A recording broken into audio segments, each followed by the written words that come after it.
¿Qué tal? Muy buenas noches, emprendedoras y emprendedores culturales que ya están aquí en línea. Muchísimas gracias por acompañarnos el día de hoy.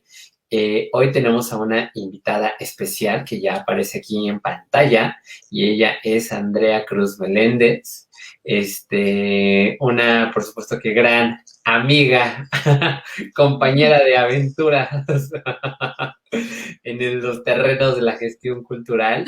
Y bueno, vamos a esperar un poquito para que aquí se vaya conectando la audiencia y ver que no tengamos ningún problema con la transmisión. Pero ahí estamos. Buenísimo. Perfecto. Pues muchísimas gracias. Entonces, acá está. Ok, estamos en vivo. Muy bien. Ya se van uniendo aquí las personas. Muchísimas gracias. Buenas noches, emprendedoras, emprendedores culturales. Estamos ya en vivo y pues los invitamos a que se queden. Hoy tenemos una invitada especial, Andrea Cruz Meléndez. Andrea, bueno, si te quieres, te presento. Vamos a leer a continuación tu semblanza. Pero bueno, creo que aquí uno de los puntos importantes, hago un preámbulo mientras van conectándose otras personas, quiero compartirles que, pues yo conocí a Andrea Cruz Meléndez, la conocí a Andrea, me parece que, tendría que hacer cuentas hace más o menos de unos, no sé, ¿cuánto tiempo tendrá? ¿6, 7 años más o menos? Yo creo que un poquito más. 10 años. Y bueno, creo que ha sido como un proceso, la verdad que bien interesante, ver cómo a lo largo del tiempo hemos ido creciendo, ¿no? De manera conjunta, de manera separada. Y siempre es un gusto encontrarme contigo y en estos espacios. Y bueno, tener el día de hoy esta oportunidad de compartir contigo y con toda esta comunidad, que sé que en su mayoría son mujeres que siguen el contenido de la página y que bueno, hoy están aquí y vamos a platicar. Les cuento un poquito de Andrea Cruz Meléndez. Andrea es directora, productora y titiritera egresada de la Universidad Nacional Autónoma de México. Su trabajo en dirección escénica se ha presentado en las 25 jornadas alarconianas, el 12º Festival Nacional de Títeres Mireya Cueto, el 13 Festival Internacional de Títeres también, el Teatro Isabela Corona, Teatro Banamex, Santa Fe, Teatro Hidalgo, Teatro Royal Pedregal, la Sala CCB del Centro Cultural del Bosque y en el Teatro El Granero, donde durante 2018 estuvo presentando Fenrir, el Dios Lobo, que fue una superproducción que contó con el apoyo del Instituto Nacional de Bellas Artes. Ella fungió como parte del elenco artístico, dirección escénica y producción ejecutiva de Figurar SC, en el programa Teatro para la Comunidad Teatral, este programa desaparecido del Fondo Nacional para la Cultura y las Artes, Teatros para la Comunidad Teatral, en este Teatro Isabela Corona en Tlatelolco, donde por supuesto que ella en colaboración con otros compañeros pues estuvo compartiendo y generando varias propuestas e iniciativas. Yo recuerdo que ya Andrea por favor dibújame un cordero, ¿no? Vi esta producción y luego vi otras, ¿no? Pac, me parece que también se llamaba una puesta en escena. Después, bueno, ¿qué más le comparto? Que Andrea, pues también ha producido ópera. ¿Qué tal, no? El Gigante de Alzo, que esto, bueno, fue bajo la dirección del maestro Emanuel Márquez, estuvo en el Teatro Juan Ruiz Alarcón, y fue una puesta en escena seleccionada a participar en el primer Seminario Nacional de Creación de Espectáculos para Adolescentes Poéticas Jóvenes. Ella fue seleccionada más bien, en la ópera, en otro lado está la selección. Y bueno, finalmente tenemos por acá la colaboración en Poéticas Jóvenes y Neurodrama, Teatro Hidalgo y en el programa Patios de Recreo, Teatro para Adolescentes, Taller de Directores Atina, CITEC Internacional en Córdoba, Argentina. Y bueno, también ella fue becada por esta agencia para realizar estudios de gestión cultural en la Universidad Complutense de Madrid. Por supuesto que, bueno, Andrea ha continuado su carrera profesional de la mano de otros grandes colegas, compañeros, amigos, pero bueno, eso me gustaría que nos los cuentes tú más adelante. Andrea, saludos. ¿Qué nos dices hoy? ¿Cómo estás? Primero, buenas noches, ¿cómo están? Este, Muy agradecida del espacio que siempre me has brindado dentro de la agencia, dentro de tu corazón, y ahora a través de la virtualidad, ¿no? Que es un espacio que todos estamos aprendiendo a habitar de alguna manera. Entonces, muchas gracias por el tiempo que tienen para conectarse y para platicar de, de temas que han estado surgiendo justo a partir del confinamiento, de la virtualidad, de cómo se hace esto y Claro. desde dónde, cómo se come.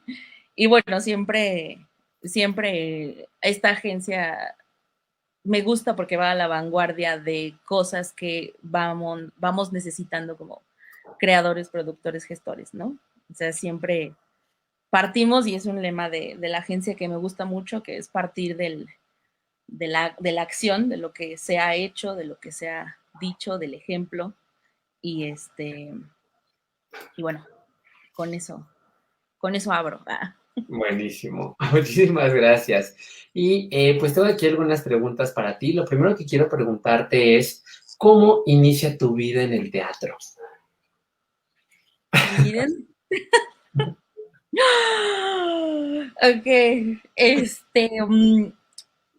bueno, inicia en la Facultad de Filosofía y Letras. Yo estudié ahí en el Colegio de Literatura Dramática y Teatro, y a la mitad de la carrera tuve, tuve la suerte de toparme con el maestro Emanuel Márquez, gran titiritero, director, actor, con el que sigo trabajando hasta la fecha, lo cual es bonito porque te escuchaba decirte a ti, llevamos 10 años de trabajar y con Emanuel se están cumpliendo también 10 años. Y y bueno, él llevaba un proyecto bastante amplio dentro de este fondo que desapareció, de Teatros para la Comunidad Teatral, y al terminar mis estudios, él propuso una especie de residencia artística, ¿no? Yo ya había trabajado con él durante la carrera en algunas cositas, pero siempre tratando de no salirme pues de lo académico, porque finalmente estaba en formación. Y una vez que concluyeron los estudios, pues ya pude entrar de manera más profesional a a un sistema justo de organización nuevo para él, experimentar para él y para su compañía, que consistía en tener una compañía estable de jóvenes entusiastas del teatro que resolvieran y crearan dentro de su compañía, dentro del teatro que tenía en custodia, que es el Isabel La Corona y en Tlatelolco, Ajá. pues espectáculos, ¿no? Y significaba un plan piloto, creo. O sea, ni la compañía ni Emanuel lo habían hecho antes, ni nosotros habíamos tenido un proceso así. Así que creo que fue interesante porque hasta la fecha hay compañeros con los que sigo colaborando de esos primeros años, incluyendo al mismo Emanuel, y también hasta la fecha hay muchas cosas que aprendimos que seguimos usando, o que por lo menos yo sigo usando. Entonces, esos fueron los primeros 2 años de vida profesional. Eso duró el lapso en el Isabela. Y bueno, creo que esa fue como la patadita hacia, hacia lo profesional o hacia lo no estudiantil. Ok. Ahora, la licenciatura que cursamos, que es la licenciatura en Literatura Dramática y Teatro del Colegio de Literatura Dramática y Teatro de la Universidad Nacional Autónoma de México, en la Facultad de Filosofía y Letras, tiene distintas especialidades, ¿no? O sea, dirección escénica, producción, dramaturgia, teatrología y me está faltando una, que es de mi plan de estudios, porque mi plan de estudios solamente tenía 3, pero de estas áreas, ¿por qué decides dedicarte a la dirección escénica? Y luego además a la dirección escénica con la especialidad que entiendo, no predomina en tu caso, que es los títeres, y luego eso también compara con adolescentes, ¿no? Entonces, vamos un poco en ese orden. Primero, ¿por qué dirección? Luego dirección títeres, luego dirección títeres adolescentes, ¿no? Pero primero, ¿por qué dirección? Cuéntanos. Pues hay justo en la carrera, en el nuevo plan que abrió con mi generación, había materias que iban abriéndose conforme nosotros avanzábamos en el plan. Es decir, no sabíamos qué materias se iban a abrir el siguiente año hasta que ya se abrían y podías inscribirlas. Eso por un lado, que creo que tiene mucho que ver con las decisiones que mi generación fue tomando, ¿no? Que es diferente a cuando tienes un plan de estudios completo y tú decides antes de inscribirte. Y lo otro es que había un tronco común y permitía dos raíces de ese tronco en los que te pudieras especializar un año por lo menos, para de esos dos decidir uno. Entonces, también creo que tiene que ver pues con cómo llegas a donde llegas, ¿no? Yo decidí tomar dramaturgia y dirección porque había tomado muy buenos maestros en el tronco común de esas dos materias. Entonces, creo que sí, los primeros dos maestros que yo tuve en el tronco común de esas dos materias me hicieron como realmente darme una idea global de lo que significaba la dramaturgia y la dirección. Ya poniéndome a pensar un poquito como la diferencia entre maestros que tuve a lo mejor en actuación o en producción o en otras cosas, finalmente creo que tiene que ver también eh, con qué es lo que te gusta más, ¿no? O desde dónde quieres decir lo que quieres decir. Entonces yo sabía en ese momento, decidía que no iba a ser intérprete, aunque cursé todas mis materias de actuación y de voz y de todo eso, yo sabía que no era, o por lo menos en ese momento no era mi camino hablarlo desde ahí, sino hablarlo desde abajo. Y desde abajo, eh, desde un asunto de conceptualizar cosas. Mi primer maestro de dirección, a quien mando un saludo, fue José Antonio Cordero. Justo nos estamos acordando en un comentario de Facebook de cuál fue la primera clase que tomaste. Pues él fue mi primera clase, fue mi primer maestro de dirección. Y yo si algo le tengo que agradecer es saber conceptualizar cosas, ¿no? Saber abstraer cosas o desabstraer cosas, que es algo que a lo mejor uno no piensa que es su primera clase de dirección, ¿no? El saber traer algo concreto que quieres hacer primero a un papel, o sea, primero algo más concreto y luego ya pasarlo a experimentar a la escena. Y creo que ese primer trabajo con él definió no nada más que quería tomar esa área de dirección, sino todo el trabajo de gestión que he hecho después de eso, de gestión-producción. O sea, sí creo que ya haciendo así en mis terapias, autoterapias de pandemia, ¿no? Recordando la vida, este asunto de poder saber escribir lo que quieres decir o lo que quieres hacer es, es todo un arte, ¿no?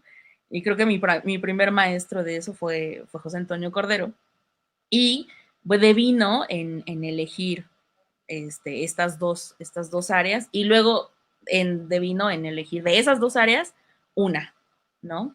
Igual en el camino, pues me topé maestros de dirección y de dramaturgia, todos, la verdad es que yo quedé muy conforme con la planta de profesores que yo elegí dentro de la facultad, por lo menos en esas dos áreas. Y, y bueno, al final la dirección vino como un camino a proponer mundos, ¿no? Mundos ficcionales desde ahí. O sea, como siempre me ha gustado ese término, como de crear mundos ficcionales. Entonces, cuando, cuando te voy a invitar a actuar, es invitarte a ese mundo. Y es un mundo que yo ya creé, que ya idealicé, que ya bajé de alguna manera, ¿no? Entonces creo que la dirección permite eso, permite como estar en un punto en el que puedes ver de alguna manera el círculo completo y luego invitar gente a que se sumen a tu barco. Y eso me ha gustado porque eso no lo hace las otras áreas, o al menos siento que no tanto. Claro, claro. Y luego, ¿por qué títeres? Bueno, voy en orden, porque justo a partir de conocer a Emanuel y el trabajo que él hacía, yo lo conocí como director. O sea, yo mi primer encuentro con él no fue él actuando, fue él dirigiendo. Y me parecía que había una dirección diferente a lo que yo aprendía en la facultad, ¿no? Porque estaba dirigiendo títeres, estaba dirigiendo titiriteros, no estaba dirigiendo actores o actores slash titiriteros, si quieres verlo, hay una discusión como amplia y larga sobre eso. Ujú. Y me gustó ese trabajo que ahora creo que es un trabajo plástico, ¿no? O sea, que es un trabajo que tiene mucha plástica en muchas decisiones plásticas. Y luego, justo decía hoy, ¿no? El títere habla desde la primera imagen, desde que se asoma, desde el material del que está hecho, desde el color que elige, desde el cómo está tallado. Y no tiene que decir nada ni moverse, la primera imagen ya está hablando. Y el poder armar estos mundos que yo decía a través de ese lenguaje, pues fue impactante para mí, me gustó mucho, otra vez no es algo que estuviera dentro de la facultad, entonces fue una cosa ahí que se fue como generando, por lo menos los últimos 2 años de la facultad, y que cuando ya vino la oportunidad de ponerlo en práctica, eh, dentro de la clase de teatro para niños, Ujú. hubo la oportunidad de elegir el lenguaje, ¿no? Estaba teatro de papel, teatro en miniatura o de objeto o de papel, no recuerdo bien cuál era la clasificación. Estaba teatro de títeres y estaba teatro con niños. Y como que evidentemente para cuando yo llegué ahí yo ya llevaba 2 años de ver el trabajo de Manuel, de conocerlo, de meterme a buscar cosas sobre los títeres y fue fácil la decisión, ¿no? Fue fácil la decisión, pero no hacerlo, porque obviamente nadie te había enseñado ni cómo hacer un títere, ni cómo moverlo, mucho menos cómo dirigirlo, cómo estructurar una historia.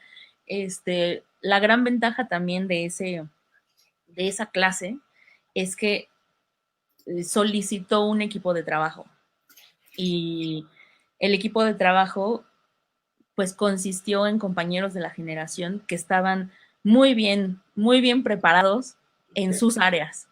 Entonces fue relativamente sencillo pedirle al dramaturgo que escribiera, al diseñador que diseñara, al actor que le entrara al títere, ¿no? Y digo relativamente sencillo porque en ese momento fue mucho trabajo, pero ahora que lo pienso, lo que permitió que eso funcionara tiene que ver con las herramientas que los 5 traíamos de la formación de la facultad, ¿no? Entonces, sin tocar un títere antes, pues fue como, vamos a ver cómo se hace. Y, y bueno, devino en esta invitación a Figurat y a poder ver de una manera más cercana el trabajo con los títeres, hacer de una manera más cercana el trabajo con los títeres, porque ahí era titiritera también, entonces el estar arriba de la escena con un títere, pues te marca, ¿no? Y te da habilidades y te enseña defectos que no creías que tenías y te muestra otro, otro mar de posibilidades. Entonces decidí que ese lenguaje me gustaba. Ya habíamos creado para ese momento una compañía saliendo de la FAC y esa compañía empezó a formarse, ¿no? Como a configurarse, a experimentar también textos nuevos,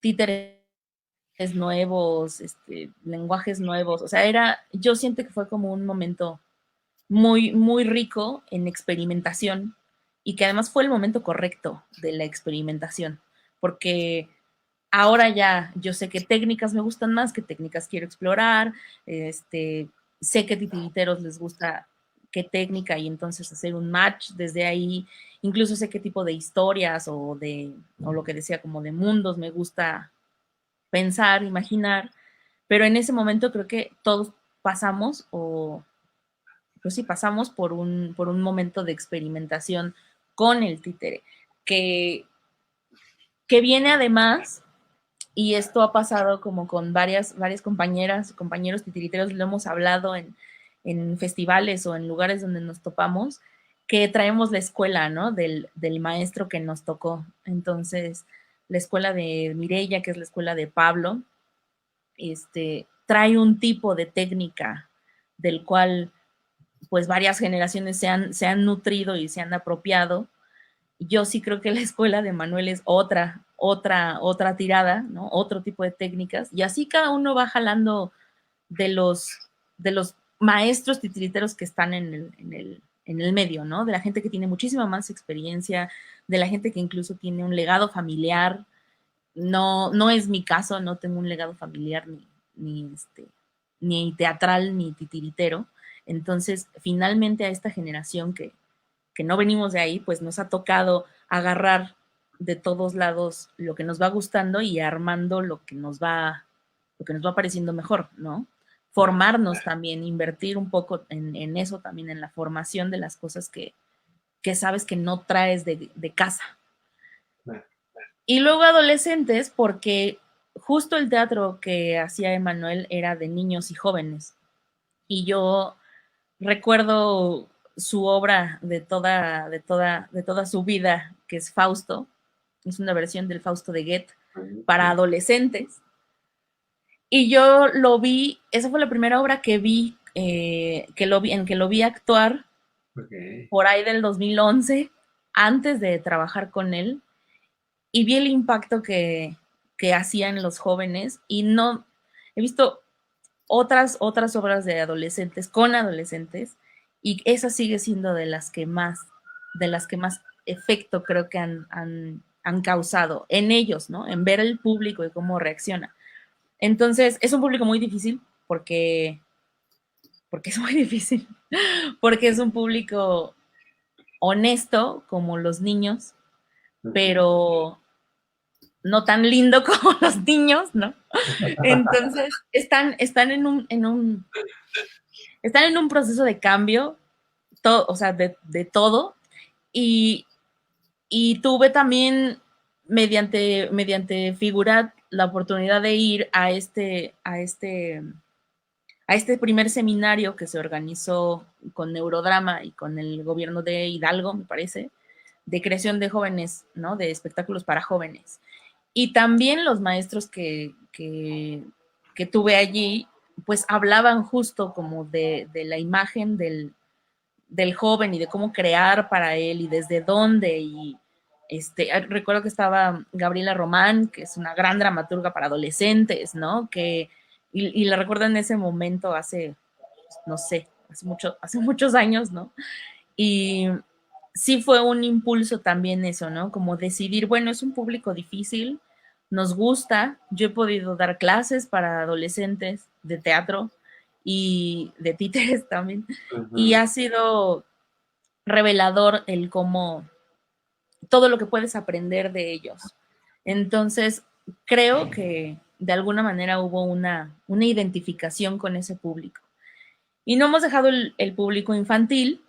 A mí me gustan mucho los adolescentes, me gustan mucho las temáticas adolescentes, los referentes visuales y plásticos de los adolescentes, pero finalmente, por lo menos consideramos que tenemos una compañía que hace teatro para jóvenes audiencias, ¿no?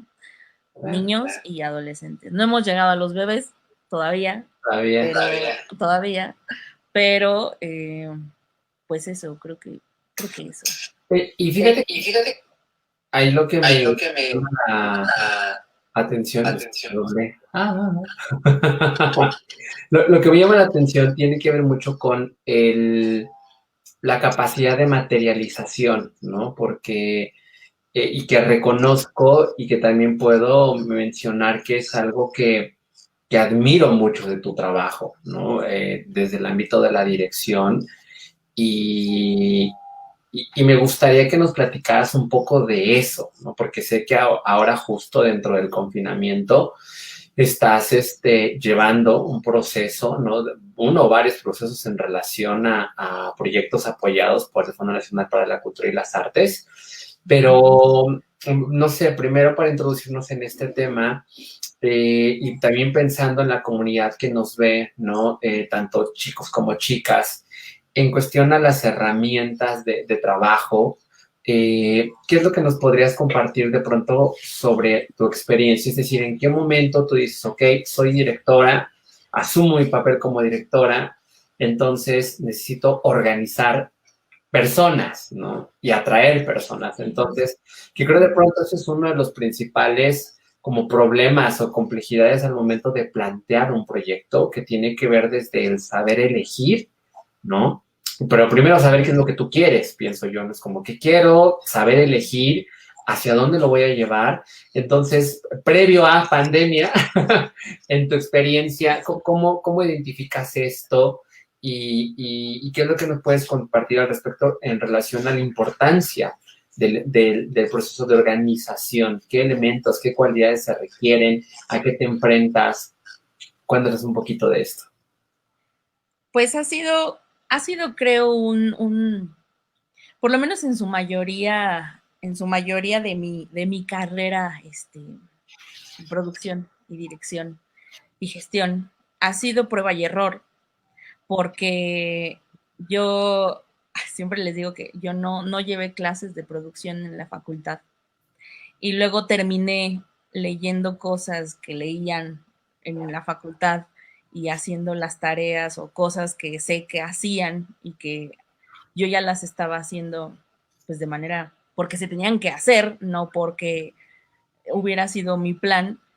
Y lo cuento porque la organización como idea vino a mí por una persona que de hecho entrevistaste, por Aurora Gómez, que estuvo en una sesión de Estas Contigo, y justo pensaba, ella fue mi primera productora en un marco escolar académico, ¿no? Ella fue la primera que llegó y me dijo, tenemos que estrenar tal día y te faltan 3 escenas. ¿Cómo le vas a hacer, no? Y creo que es como el balde de agua fría, tú estás acá idealizando el muñeco, vamos a hacer esto y la, y cuando llega alguien que te dice, tienes que estrenar, ¿no? Porque pues tenemos una clase con la cual cumplir y te faltan 3 escenas y yo no veo que avances, ahí es cuando entiendes por lo menos ahí me quedó claro la relación productor-director, ¿no? Y sí fue una enseñanza que no vino de haber tomado una clase en dirección o en producción. O sea, no es que un maestro de dirección te dijera cómo lidiar con el productor o en una clase de producción te dijeran cómo lidiar con el director. Fue una cosa de, ella tiene razón. Y como tiene razón, entonces hay que calendarizar. Y Ok. entonces calendarizamos muy a grosso modo, como así en Word, ¿no? Ni siquiera en Excel, así en Word, a mano. Hice un primer calendario de montaje mío para intentar llegar a la fecha y llegar con todo, llegar con el texto, con lo que se podía construir, con todo, ¿no? Entonces, esa, por ejemplo, creo que fue como la primera experiencia académica todavía, pero que fue muy, muy, muy fuerte en cuanto a que te hace saber que hay un mundo afuera de lo que tú quieres hacer. Y lo que tú quieres hacer depende de ese mundo, porque ese mundo son las personas que están contigo. Entonces tú no solamente estás haciendo la obra que te gusta, estás, estás invirtiendo tiempo tuyo y de 15, 20, 10, 5, 3 personas más. Entonces, más te vale tener un plan para lidiar con ese tiempo de los demás, porque los demás te están regalando ese tiempo de alguna manera, ¿no? Entonces, de alguna manera, creo que ya trayéndolo un poco así como a las estrategias o a la filosofía de vida, si tú quieres verlo así, hay un asunto de valorar el tiempo. Y el tiempo se valora en la medida en la que quien lleva esa parte de ese proyecto lo sabe conducir, lo sabe invertir, lo sabe gastar, lo sabe usar, si tú quieres, ¿no? Hallando, y es el momento del tiempo del actor, del tiempo de crear de su trabajo creativo, pues es el tiempo de él, ¿no? Entonces, hay una planeación que permite que ese tiempo sea rico para él, porque en ese momento no es el tiempo del diseñador o el tiempo de él, es el tiempo de él, ¿no? Aunque en otro momento, en otro lugar de la ciudad, en ese mismo momento, también es el tiempo del diseñador, ¿no? O el tiempo del productor, o el tiempo del community manager que ya está anunciando la obra. Entonces, creo que a mí me ha ayudado mucho pensarlo justo de quienes integran el equipo. El, yo sí creo que, o sea, el teatro no lo puedes hacer solo, no se puede, simplemente no es, ¿no? Y cuando tú valoras el tiempo de cada una de las personas que te están acompañando para hacerlo, entonces surgen los calendarios. Porque entonces, cuando viene la teoría y te enseñan el calendario, hacia el cronograma, ¿no? Desmenuzado entre el tiempo de producción, el de dramaturgia, el del vestuario, el de, no sé qué, el de actuación, el del rider, el de la difusión, todas esas ramas, entiendes que todo eso es tiempo de personas. Y, Solamente lo estás bajando a un Excel. y perdón que te interrumpa, pero aquí tienes una dato importante. ¿Cuáles fueron, o me gustaría que compartieras acerca de los principales retos que enfrentaste desde el ámbito de la producción y de la organización en el marco de esta ópera, de Gigante de Almas? Porque pienso que demanda una cantidad de organización y de administración de tiempo, dinero, recursos humanos. Cuéntanos un poco acerca de los retos en ese contexto y un poco cómo lo solucionaste a partir de, sobre todo, pienso en la toma de conciencia de por qué uno necesita formarse en esto, pero háblanos de esa experiencia en particular.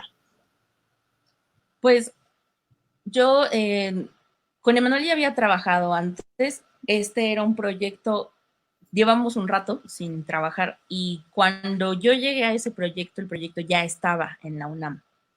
Entonces, ese primer acercamiento con la UNAM yo no lo realicé, lo cual fue una ventaja y una desventaja, porque al no haberlo realizado, no tenía yo el nivel de contacto de cuando haces algo desde cero, ¿no?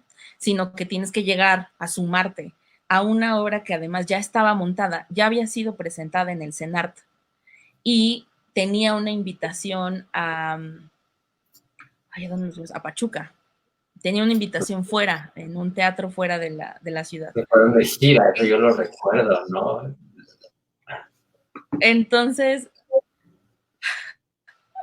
pasaron muchas cosas que uno dice, claro, por eso tenía que hacer todo esto, ¿no? Que uno no hace hasta que ya lo está haciendo. Pero creo que la solución y la herramienta fue otra vez el equipo de trabajo. Cuando yo llegué a esa producción, de alguna manera se me permitió sugerir un asistente de dirección y ya había un asistente de producción. Y a la gira nos llevamos a otro asistente de producción que había estado antes, en un proceso anterior a la obra. Entonces,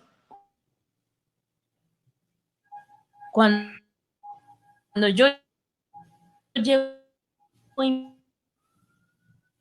me subí el montaje, y entonces no sabía cómo se había hecho, por dónde estaba, cuántos títeres, cuántas personas, ¿no? Y el primer encuentro es eso. O sea, yo recuerdo que mi primer encuentro fue llegar al Juan Ruiz a sacar todo de las cajas de los títeres y ponerme así como en el escenario a decir, todo esto es la producción. O sea, me estoy así familiarizando, ¿no? Tocando los, ok, esto es el tamaño de. Y luego había cosas que se tenían que arreglar de una temporada a otra. Fue un diseñador nuevo de luces, se rearmaron algunos títeres y parte de la escenografía, pintura escénica, atrezzo, como cositas así. Ensayos, músicos que me parece que también fueron nuevos porque vieron músicos que se sumaron porque eran de allá. Entonces, un coro de niños y de alguna manera, ¿Cuántas personas sí, eran un de coro de la niños. producción?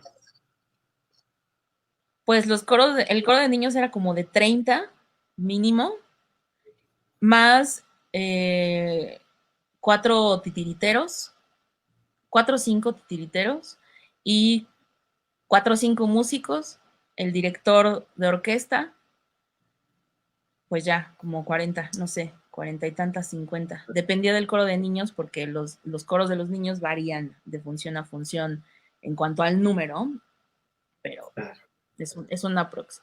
Y bueno, ahí lo que funcionó fue, por uno, tratar de familiarizarse lo más rápido posible con el asunto, ver el video de la obra anterior, volver a leer el texto, o sea, como una cosa muy rápida porque ya venía encima.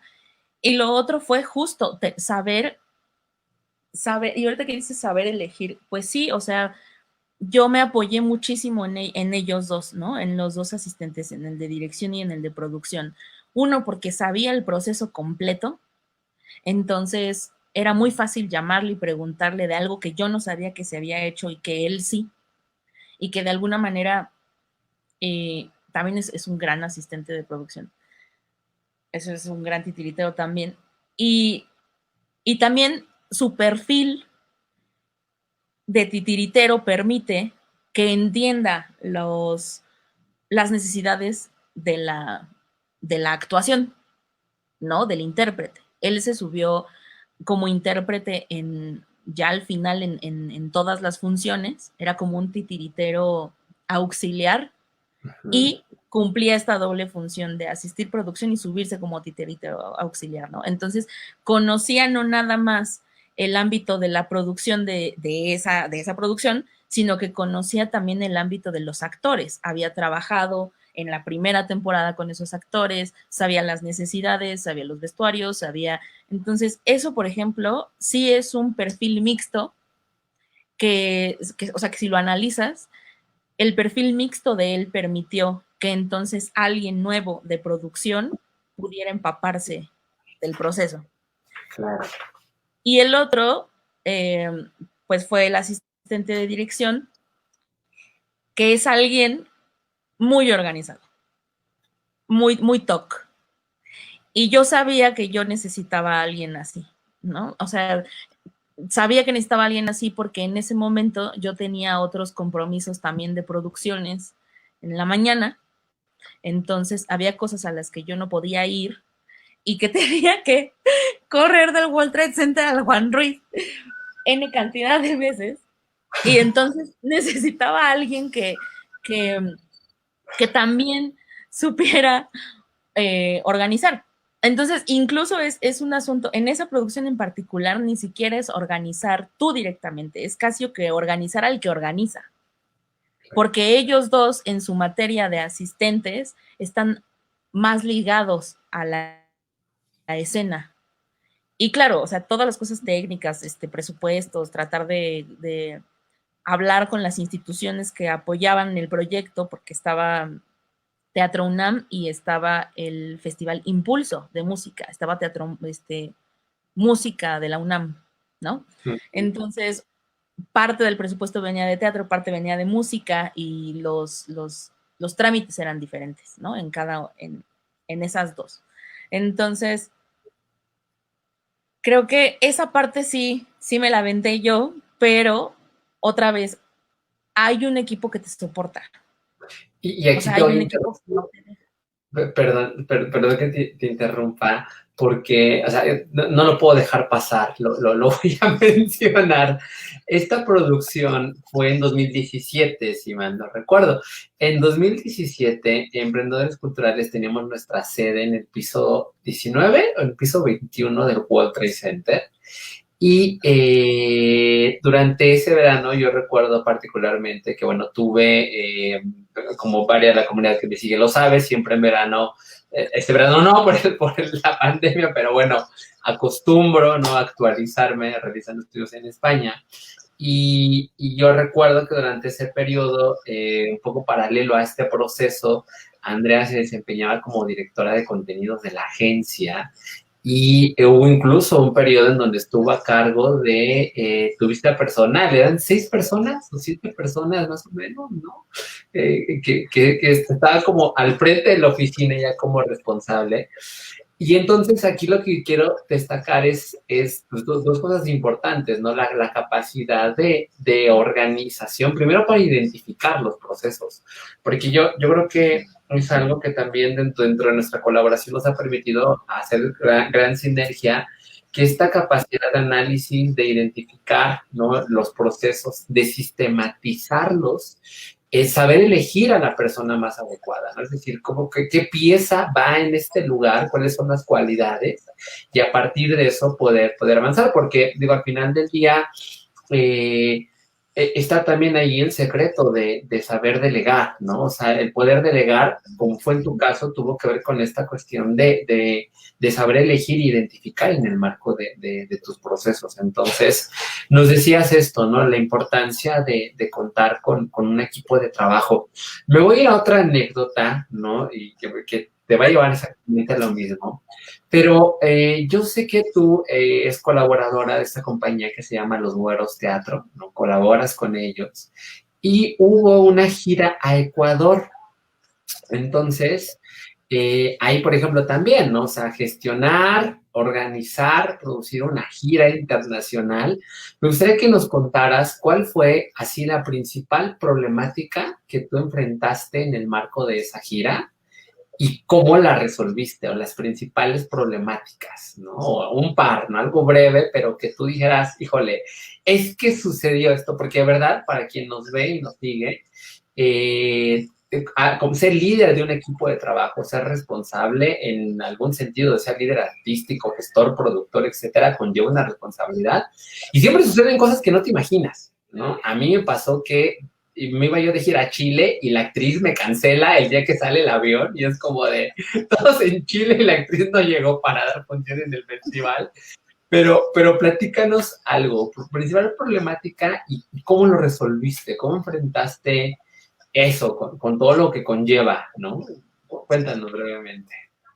Pues la ventaja que justo lo he pensado como en sistemas de organización es también entender que cada organización es diferente y justo tiene pues una manera de construirse diferente. En los güeros la organización es un poco más horizontal, por ponerlo así. Entonces, hay una, hay una gran colaboración en cuanto a las necesidades de, por ejemplo, en este caso de la gira, y qué parte de esas necesidades te toca cubrir a ti y qué parte de esas necesidades no te toca cubrir a ti. Y creo que un acierto de compañía con esa gira fue tener muy claro, somos 4 los que integramos la compañía y en ese momento nos llevábamos, o sea, nosotros 4 más otros 2, eran otros 3, 6 actores y yo, o sea, 7 personas. Y toda la organización, por ejemplo, institucional, se la llevaba en gran parte, yo diría que la mayoría, la productora ejecutiva de la obra. Es una obra que también, o sea, ¿de dónde viene? Viene de un proceso de creación de una obra, de una compañía desde cero, que conocemos como al pie de la letra, que también es, y lo menciono porque es una manera de atacar muchísimo más sencilla para mí que haber entrado al Gigante, por ejemplo, porque es un proceso que conociste desde que fue bebé, desde que lo montaste, y hay un proceso Claro. que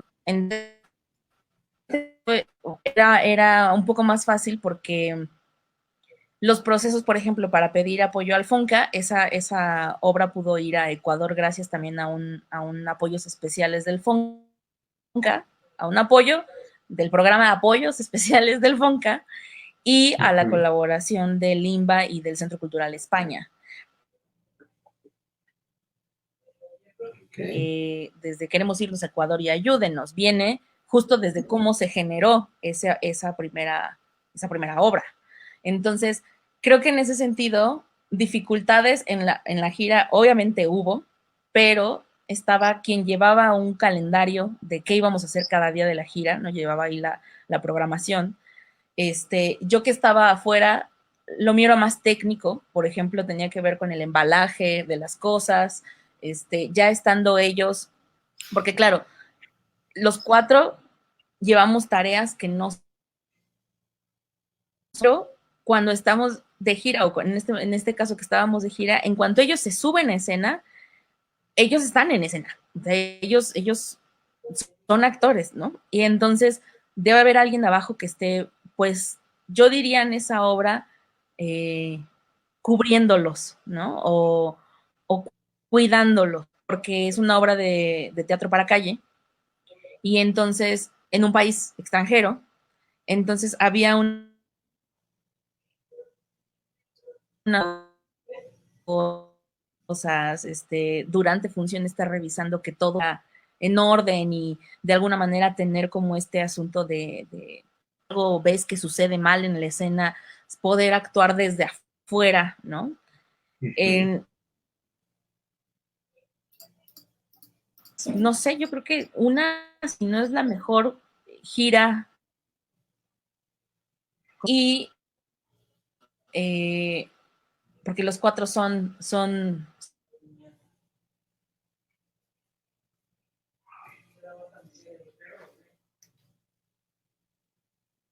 digamos, el interés en... Y si hubo un incidente en el, en el aeropuerto de regreso de Ecuador a México, porque nosotros llevábamos una pistola. De aquí para allá no hubo problema, pero tratar de sacar la pistola de Ecuador para venir a México, pues fue un asunto como de claro, es que tenían un permiso y no sé qué. Claro, en México se preguntó y México no tuvo problema. No hicimos ese análisis de, claro, el aeropuerto de Ecuador tiene otras dinámicas que el aeropuerto de México, ¿no? Entonces, pues detectaron ahí el arma de juguete y por un momento creímos que dos de esos cuatro, dos de nosotros ya no iban a abordar. Hicimos pero fíjate cómo es la cosa, hicimos todo un drama para que los dejaran salir y regresar con nosotros. Y ahorita que hablas del perfil, pues claro, o sea, estaba, prácticamente te puedo decir que Mariana Villaseñor, que tú conoces bien, siendo actriz, integrante de Los Güeros, pues también tiene una mente muy ágil, muy práctica. Entonces, cuando vino este problema, ella y yo estábamos afuera y fue una suerte de intentar convencer a las autoridades de Ecuador de dejarlos subir a la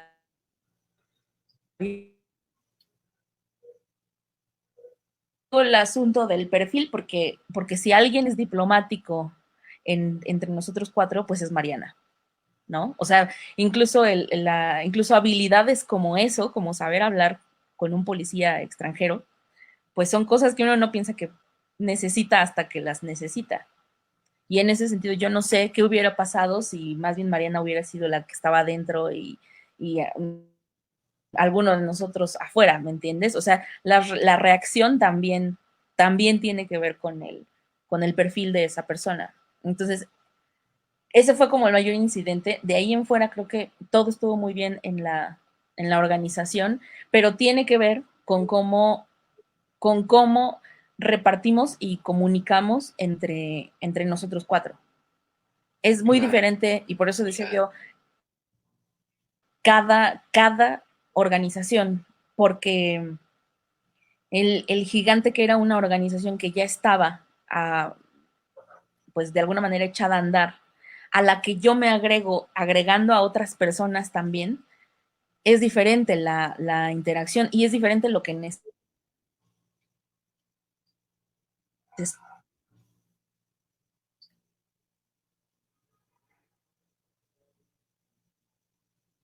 en las que estoy, que ha realizado giras internacionales, pues los, ¿no? O sea, justo tratamos de aprender de los errores de todos. Yo trato de aprender de todo lo que yo creo que pude haber hecho mejor en todos y aplicarlo en todos, porque no tengo las mismas responsabilidades ni las mismas obligaciones, ni los mismos derechos, ni nada en cada una de los proyectos a los que yo me integro.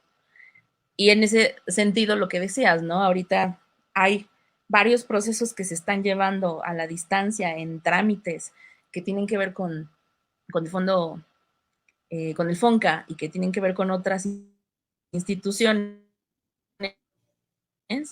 pero cada uno de esos procesos trae un equipo de trabajo. Entonces, yo no soy la misma en cada uno de esos procesos porque no necesitan de mí lo mismo, cada uno de esos procesos. Entonces, trato primero como de tratar de analizar lo que es de mí y desde ahí apoyar, ¿no? Desde ahí hacer crecer o llevar a un objetivo meta, ¿no? Hay equipos que me han llamado que son muy, muy claros en nosotros queremos que nos ayudes a esto.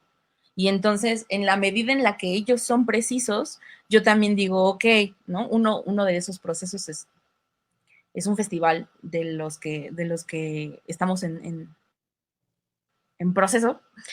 Y a mí me agrada que de ese festival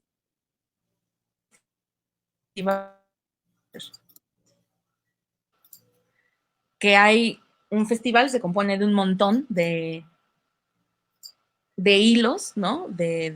Y a mí me toca una o dos de esas brechas, pero no me toca cargarlo sola. En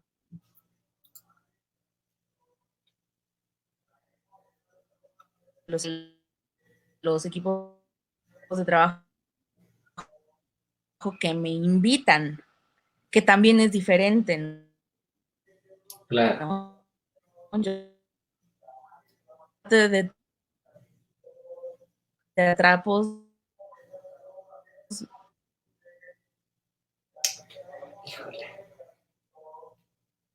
tercer proyecto es muy importante. Ahí estás. Sí. Hay un poquito de internet. A ver si desde estás conectada puedes probar que las demás personas que están conectadas se desconecten. O acercarte un poquito más a tu modem porque hay un poco de intermitencia, pero tiene que ver con tu velocidad de subida.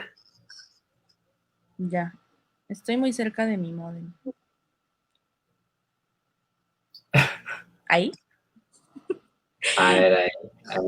Ya O a lo mejor, no sé, pídele, oigan, desconéctense del internet porque le estoy ocupando. No. Sí, surgen situaciones técnicas, pero a ver, me parece que ahí está ya corriendo sin problema. A lo mejor si tuvieras algunas pestañas abiertas, probar cerrarlas, pero lo mejor es eso, que si hay alguien más conectado en donde estás, se desconecte pasa que se satura la red, pero ahí estamos, a mí me parece que ya está corriendo sin problema. Creo que ¿Ahí sí. me escuchas? Sí. Buenísimo. Oye, pues muy interesante. Nos estabas hablando acerca de este proceso de organizar durante el confinamiento. Yo sé que estás ahora trabajando, desarrollando proyectos. Cuéntanos en qué estás y qué estás haciendo. Nos estabas hablando del festival, cuéntanos un poquito más. ¿Qué estás haciendo ahorita? ¿Y de qué herramientas te estás valiendo para organizar a tus equipos de trabajo? Que hablabas ahorita de una cuestión muy importante y que coincido mucho contigo y creo que ahí pues de manera paralela, conforme hemos profesionalmente también compartido, te vas volviendo experto en ese sentido, ¿no? En identificar la necesidad del otro o guiarlo también, ¿no? En función de que a veces el cliente o el colega piensa que necesita tal cosa cuando realmente es un asunto de agenda, ¿no? O cuando realmente es un tema de un trámite muy sencillo, pero cuéntanos eso, ¿en qué estás ahora? ¿Qué herramientas estás utilizando para organizar tus equipos? Te escuchamos. Pues estamos tratando de sacar 2 festivales apoyados por el FONCA. Los 2 están pues ahora sí que en proceso de salir del COVID y de ver justo de un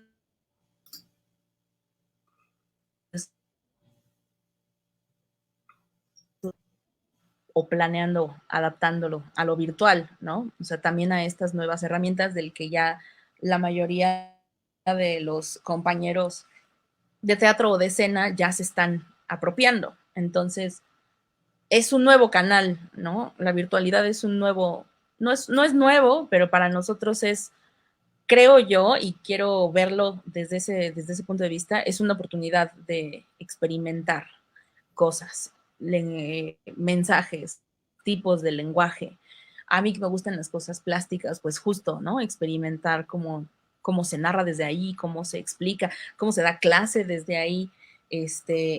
Yo ya había podido dar clases virtuales, entonces no me es muy complicado porque también mis clases no son de actuación, ¿no? O sea, no son clases de cuerpo o clases de algo que sea más difícil pasar a,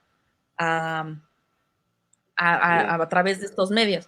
Pero ahorita, por lo menos en esos 2 festivales, está la organización, no nada más del equipo, sino el planteamiento de qué se va a la virtualidad y qué se queda y qué se le propone al propio FONCA como manera de hacer al festival más rico, ¿no? De realmente cumplir el objetivo que era el del festival y que ahora con el COVID el objetivo pues se tiene que mover.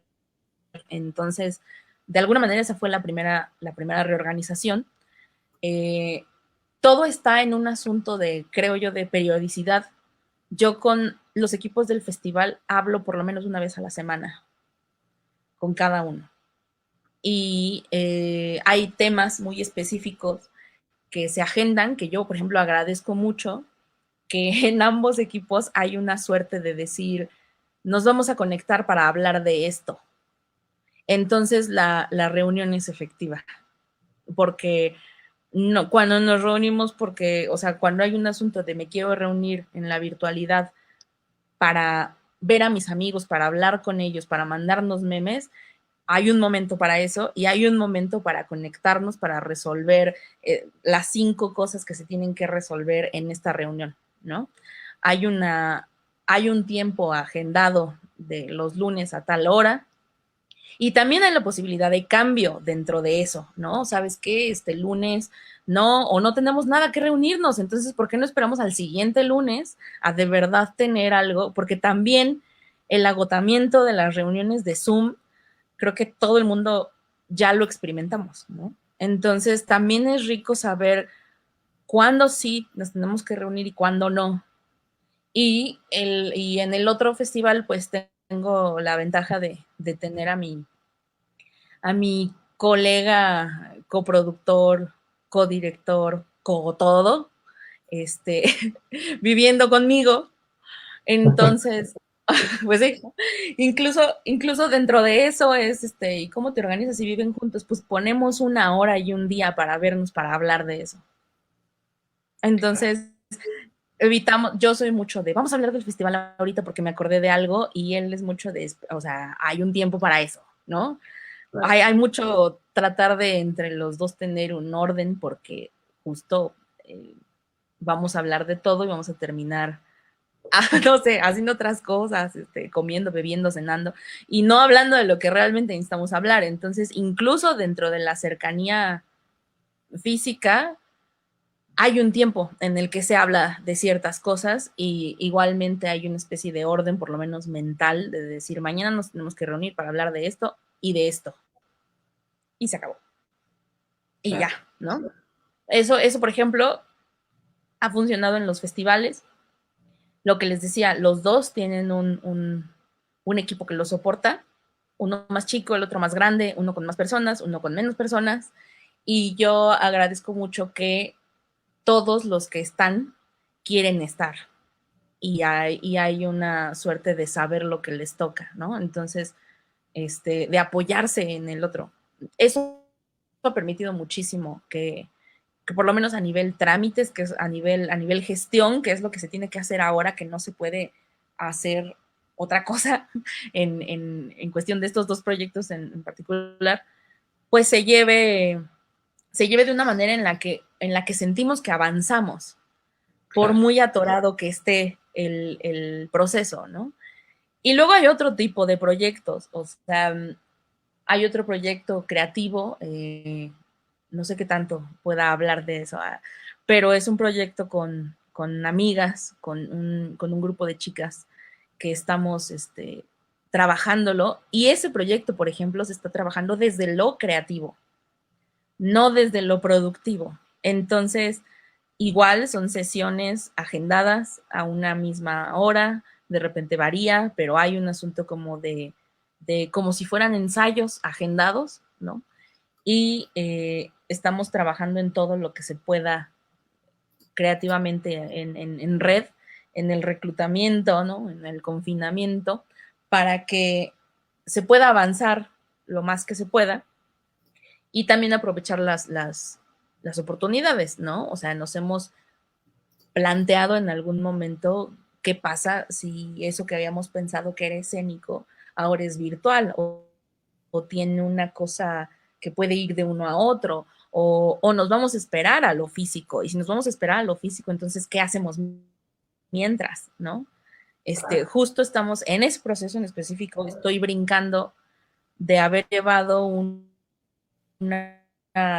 proceso creativo, vamos a empezar con un proceso productivo.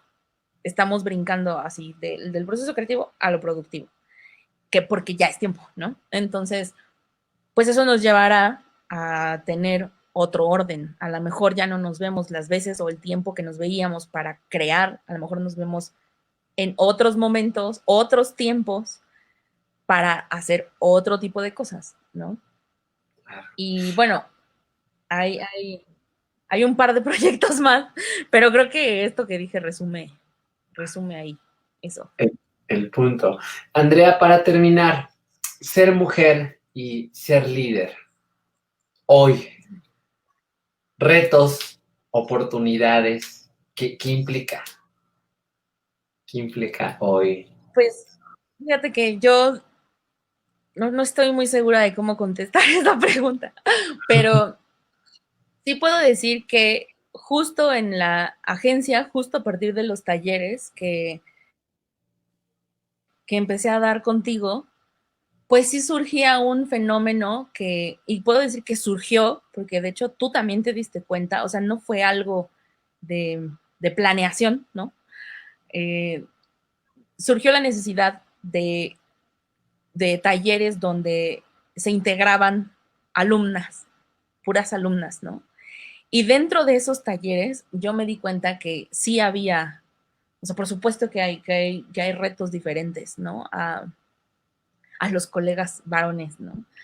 Y hay dificultades que tienen que ver pues, con otras naturalezas, con otras maneras de tratar de hacernos en, en, en proyectos o de ser en los proyectos.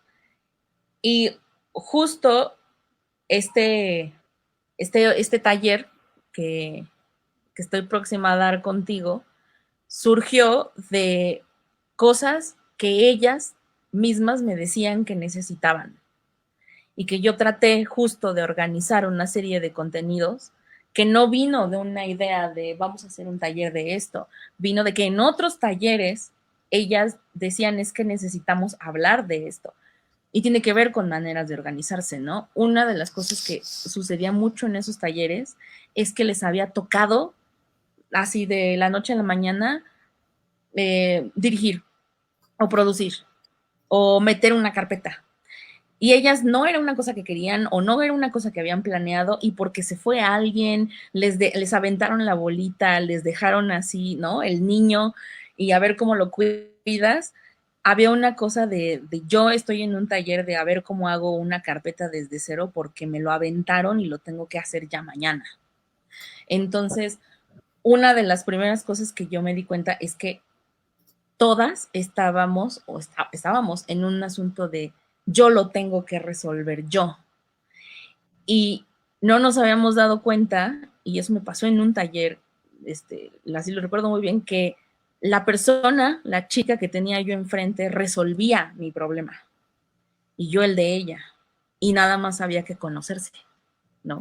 Entonces, de ahí surgió este asunto como de intentar hacer una pequeña red a partir de los talleres que yo daba dentro de la agencia y que cambiando el tema del taller, aún así hubiera un pequeño como gancho a formar una red más grande y esa red se compartía, ¿no? No era una red que yo me quedaba para mí, o sea, yo no sabría qué hacer con una, era más bien un asunto de vamos a compartir lo que sabes hacer, lo que yo sé hacer y desde esas necesidades que yo creo que puedo apoyarte y tú las mías, armar otro tipo de estrategias. Y creo que eso no me pasó en los talleres mixtos. Eso pasó en los talleres de puras mujeres. Digo, no estoy diciendo que esa sea una sola cosa de solo hacer redes de mujeres, o sea, que solo sea una cosa propia de las mujeres, pero sí es algo que yo no veía venir y que justo a mí me hizo sentir la necesidad de armar talleres en pro de los conocimientos que ellas querían tener y no en pro de lo que alguien, no sé, de algún temario del libro te dijera que tenías que saber, ¿no? Entonces, por un lado, se trata o he tratado de balancear cosas que sí leo, que te he pedido bibliografía, ¿no? O cosas a las que luego yo no sé cómo acceder como conocimiento, talleres de otros compañeros, gestores, productores, porque cada uno produce desde donde sabe, desde donde puede, desde donde aprendió. Y eso finalmente es formarse y es enriquecer el conocimiento, el conocimiento de uno. Pero luego también está lo otro que es a ellas, igual que a mí, no les tocó pensar un día, quiero ser productora o quiero gestionar algo, ya lo estabas haciendo. Y en el rush, o sea, en el momento, lo único que yo creo que puede, no lo único, una de las cosas que yo creo que puede apoyar es saber que no tienes que saber todo. Y eso se los digo mucho en mis talleres, ¿no? No tienes que saber todo, pero tienes que saber qué es lo que no sabes, porque en la medida en la que sabes lo que no sabes, o lo aprendes o buscas a alguien que lo sepa, o, ¿me entiendes? Hay una cosa como de ser muy honesta, ¿no?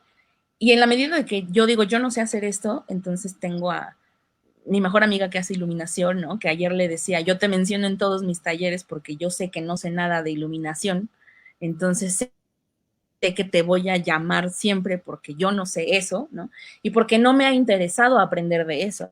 Sí me he interesado en aprender a lo mejor cosas de gestión y entonces ya no llamo a un gestor, ya lo hago yo o intento hacerlo yo, pero hay áreas en las que no me interesa aprender eso, pero sé que se necesita alguien que sepa eso.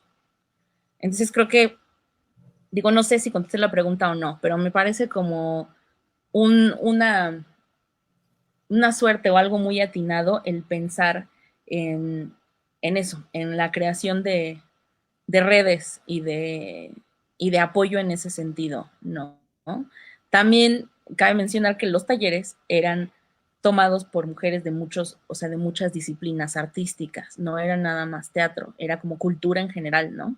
Había, había mujeres arquitectas, antropólogas, llegó una abogada, una editora de, de libros, de una editora famosa, pues, o sea, entonces también el asunto de que de muchos lados viniera esta misma cosa de me aventaron la pelota y no sé qué hacer, pues bueno, vamos a buscar qué ha hecho otras personas y qué de eso puedo yo tomar y qué de eso mi compañero de enfrente puede instruirme, ¿no?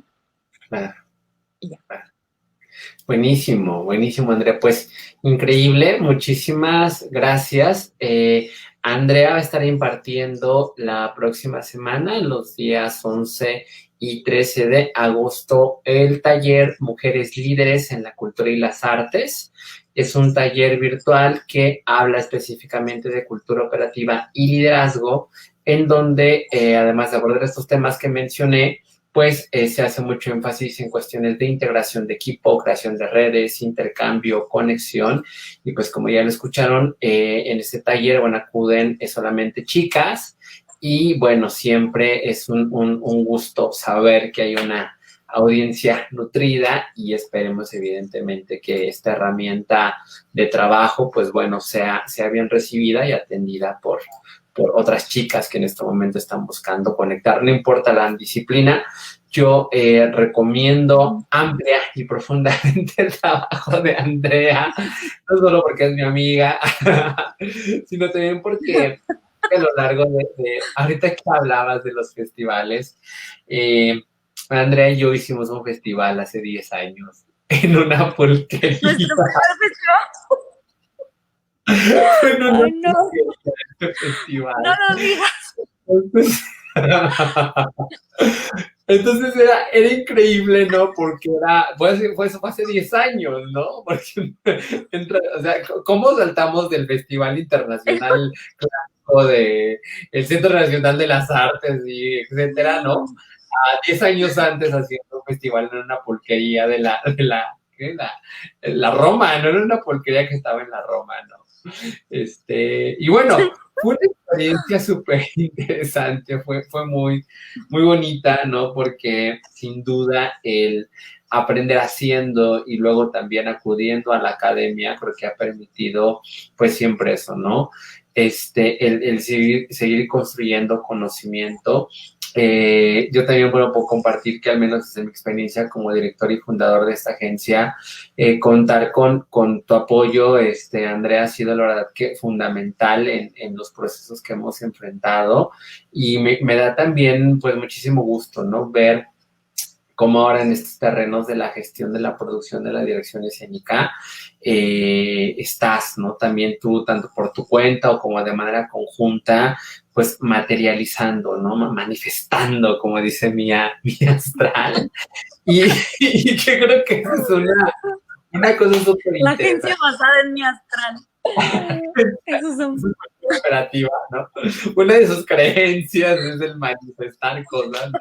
Con todo y Mercurio retrógrado y el año de rata de metal, pues con todo y eso estamos aquí gestionando cultura, ¿no? Y materializando monstruos y proyectos padrísimos, pero bueno, de verdad, Andrea, muchísimas gracias también por pues acudir al llamado, este espacio, a toda la comunidad que nos vio. Vamos a mandar aquí saluditos rapidísimo, porque luego, mira, María Rose desde Querétaro, María Rose, Citlali Castillo, que también hace rato por ahí se conectó, está Cristian Magdom, María Teresa Paulín, ¿quién más está por acá que nos saludó? Telma Torres Ibares, y bueno, aquí va varias personas, hay muchísimos comentarios, pero bueno, acuérdense que este video se queda disponible en la página de Facebook, y bueno, Andrea, ¿algo más que quieras agregar para ya despedirnos? Pues nada, creo que agradecer a todas las compañías, proyectos, organizaciones, personas que han confiado en lo que podemos gestionar, crear, materializar juntos, porque es un acto de confianza pleno. Y así como los actores confían y se suben al escenario confiando, así nosotros confiamos en los procesos y ellos confían en nosotros, ¿no? Entonces creo que es muy, muy aplaudible y lo agradezco muchísimo. Y ya, les mando un saludo a todos. Ya, saludos a todos. Por último, les recuerdo que en breve se publicará la convocatoria del Diplomado Internacional en Creación y Producción de Proyectos Interdisciplinarios, creando redes, arte y cultura en la nueva normalidad. Sensorama por un planeta sensible hace y emprendedores culturales a través del programa de apoyo a grupos artísticos profesionales de artes escénicas México en Escena, invita a la comunidad artística y al público general interesados en participar en el proceso de ingreso para cursar este diplomado, el cual tendrá una duración de 102 horas distribuidas en modalidad sabatina a partir del 31 de octubre de este año. El diplomado está dirigido a artistas interesados en integrar lenguaje interdisciplinario y crear propuestas artísticas de mano a las nuevas tecnologías de la información. Andrea es docente y forma parte también del grupo de tutores que van a acompañar este diplomado. Toda la información va a estar disponible en breve en la página de Emprendedores Culturales de Facebook. Y bueno, recordarles que queda abierta la invitación para el taller que va a impartir Andrea la próxima semana. Mujeres líderes en la cultura y las artes, taller virtual de cultura operativa y liderazgo, en donde van a hablar de herramientas de administración, organización y otra serie de elementos fundamentales indispensables en el proceso de trabajo, proyectos liderados por mujeres, como es el caso de Andrea. Muchísimas gracias, Andrea. Muchas Excelente noche. gracias. Gracias a toda la comunidad, emprendedoras culturales y emprendedores culturales. Recuerda que lo que compartes, lo co-creas, hazlo diferente, haz que sociedad. Tengan una excelente noche. Esto fue Reactiva Cultura número 5. Nos vemos próximo miércoles, 8 de la noche, con una entrevista más. Chao, chao. Y salimos de Facebook en The Broadcast. Permíteme.